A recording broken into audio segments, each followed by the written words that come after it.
Des épaves de la Seconde Guerre mondiale. La Corse en compte des centaines. Certaines encore inexplorées. Elles ont toute une histoire à raconter et celle-ci, c'est l'histoire de la guerre. Chasseurs, bombardiers. J'ai hâte de voir les mitrailleuses qui sont encore visibles. Des enquêtes sur chaque appareil abîmé en mer. Alors l'avion sur lequel vous avez plongé était l'avion du lieutenant Bibi, qui est arrivé au tout début en Corse en l'an 44, qui s'est crashé en mer au large d'Aliria. La Corse a compté jusqu'à 17 bases de l'US Air Force.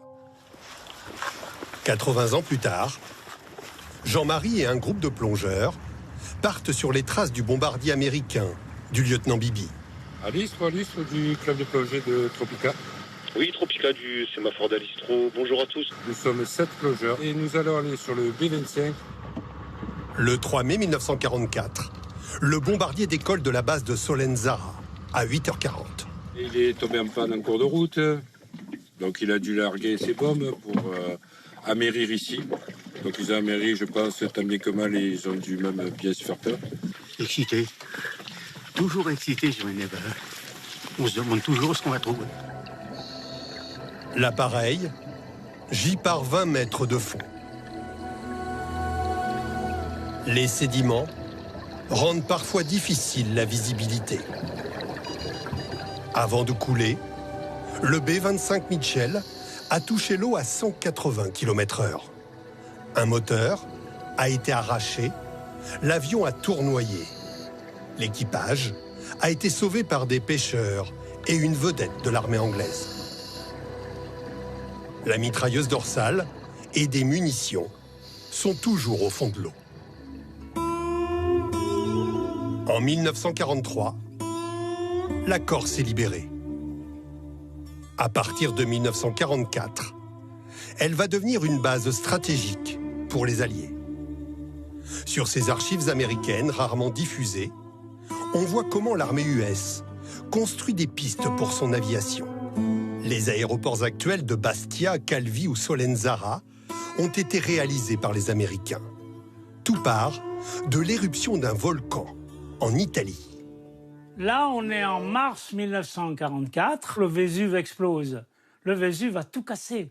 Leurs avions, les pistes couvertes de cendres, ils ont perdu des centaines et des centaines d'avions. Ils ne savaient plus où aller. Ils ont dit, on va en Corse. Et en un mois, ils ont mis en place toute la logistique américaine en Corse. Le 20 avril, tout le monde pouvait partir en mission. Les camps étaient construits.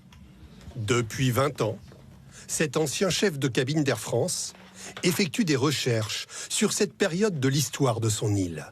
Elles l'ont conduit jusqu'à la base de l'US Air Force, à Maxwell, en Alabama. Je vois une feuille où il y avait marqué USS Corsica. Je savais que USS signifiait United States Ship, le bateau des États-Unis.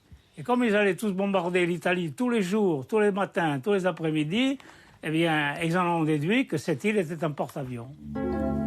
1944, des chasseurs bombardiers P-47 décollent pour une nouvelle mission de la base d'Alto, du village de Foleli.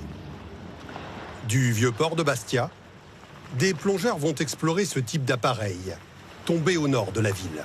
C'est un bout de notre histoire qui est assez important et c'est génial de pouvoir le découvrir et de le partager en photo et en vidéo. Régulièrement visités, parfois pillées, ces épaves restent fragiles. Les clubs de plongée participent à leur préservation. La règle élémentaire, c'est de ne pas rentrer à l'intérieur sur cet avion parce qu'il y a de la faune et de la flore qui sont fixées à l'intérieur. Mis à part le sel qui peut dégrader les épaves, nous, on peut être que spectateurs, je dirais, de ces belles choses qui sont au fond de l'eau, en ayant un respect pour toutes ces personnes qui ont perdu la vie chez nous. Environ 400 soldats américains, pilotes, marins, fantassins, sont morts en Corse pendant la Seconde Guerre mondiale pour préparer la libération de la France.